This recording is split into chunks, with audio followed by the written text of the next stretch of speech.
Hello my Wolfpack and welcome back to another episode of our Pokemon Competitive Guide video. So today we're covering Hawlucha. Hawlucha is a really cool Pokemon. Base 92 in its attack stats, that's pretty good. Relatively good defense and kind of lacking in special defense, but it should be able to live at least one hit. And base 118 speed means that it's going to outspeed a lot of different Pokemon. This is an update video for Hawlucha because Hawlucha has got access to some new moves in the Isle of Armor update. If you would like to see that video, there is a card up in the corner that you can go and check out. Obviously, I recommend you do that at the end of this video and watch this one first.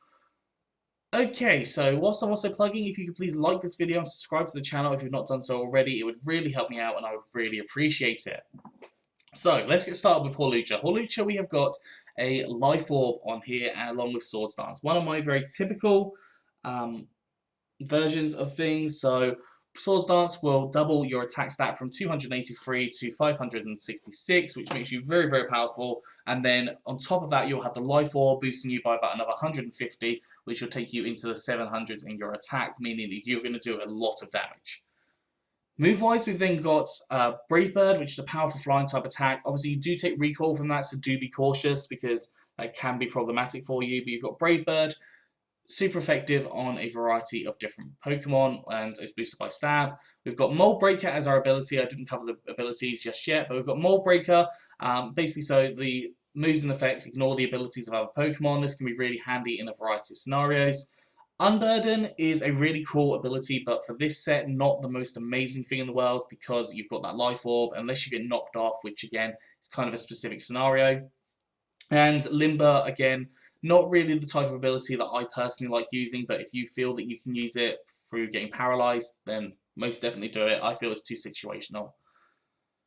Next set attack we've got is High Jump Kick. High Jump Kick is a powerful 5-star attack, base 130 in power, and it does have 90% accuracy, so it can have the chance to miss, and you do lose 50% of your max HP if it does miss, so do be cautious there because obviously if it does miss, you are going to be put in quite a bad situation. You could go for close combat if you wanted to instead on that, but I thought I'd show off High Jump Kick as well. And finally, I've gone for Thunder Punch. Thunder Punch just gives you a bit more variety in your attacks. So you can hit Water types, which typically hold an Ice type attack to hit you, and you can also hit Flying types for super effective damage as well. EV's gone for max attack and max speed with a jolly nature, so more speed, less special attack, and 4 EVs and special defense. If you want to, you can go for adamant nature. It's entirely up to you in this scenario based on what you want. Okay, so the second Hawlucha is taking advantage of the Unburden. Excuse me. So in this case, I've gone for the weakness policy. Now, if you can get hit by a ice shard or something, for example, you should realistically be able to live that quite nicely. It will activate your weakness policy, double your attack and your special attack, so you get like 622 in your attack in this one, and then your Unburden will activate, doubling your speed to 670, meaning that honestly, you're going to do so much damage to so many different Pokemon and potentially easily get a sweep. Then we've got Acrobatics. So Acrobatics works really well in combination with the weakness policy activated because it doubles in power, so Acrobatics will become a very powerful attack, being able to hit a lot of different Pokemon. We've got Close Combat, which is a powerful fighter type attack, again, boosted by Stab, so it can hit a lot of different Pokemon.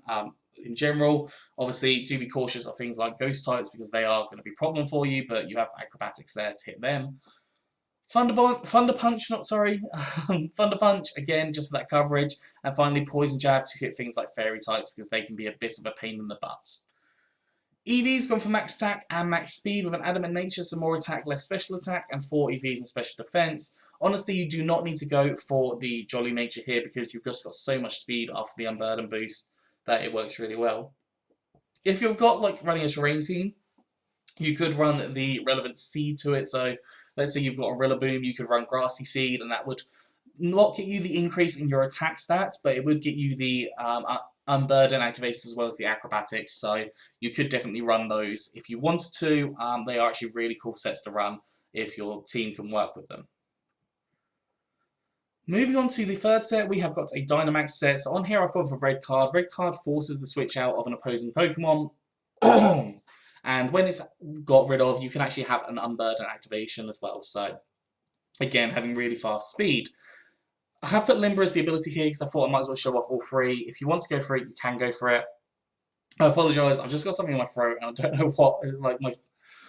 Excuse me. Alright, okay, that should cover it. So, when you Dynamax, your Drain Punch will turn into Max Knuckle, increasing up your attack stat by 1 stage. You've got Stone Age, so you can set up a Sandstorm if you need to. Let's say you've got a Sand Rush user in the back, such as, I don't know, Excadrill. Then having that as an option is definitely going to be helpful for you. You've got Iron Head, which allows you to increase up your defense stat by using Max Steel Spike. And then Fire Punch, again, if you need to set up the weather for any scenario. You've also got Thunder Punch if you ever need to set up the electric terrain for any reason. Or I think Ice Punch as well is an option. So you can set up the Hail also. So there's lots of different scenarios that you can actually do with Hawlucha here. EVs, you've got max attack and max speed. I have put a Jolly Nature on here with the Limber, but if you go for like the Unburden one, I would definitely recommend going Adamant. If you want to, that is obviously based on what you're personally comfortable with and what you think is going to work best for your team. And finally, I've gone for a bit more of a different Hawlucha set. So this is something that you wouldn't necessarily see commonly on Hawlucha because it is more of an attacking, sweeping Pokemon after it's set up. But we've got leftovers on here. I put Limber as the ability. You can have any ability on here, essentially. We've got Roost to allow us to heal ourselves up. You could also go Heavy Duty Boots here to stop you from taking any damage from hazards. But we've got Roost allowing for us to heal ourselves up because you will take hits with this set. Defog to get rid of any hazards on the field because hazards can be a huge problem. Drain Punch allow for you to, 1, have a stab attack, and 2, get a little bit of heal going on as well. And then Tailwind to double the speed of your team, allowing for you to get another Pokemon in that may be a bit slower and starts causing damage with that one. EVs gone for max HP and max speed with a Jolly Nature, so more speed, less special attack, and 4 EVs in attack. That is all for today, so I hope you've enjoyed this. If you have, please do like, subscribe, and comment. Let me know what you think down in the comment section below. Anyways, I'm out of here, so I hope you had a good one, and I will see you in the next one.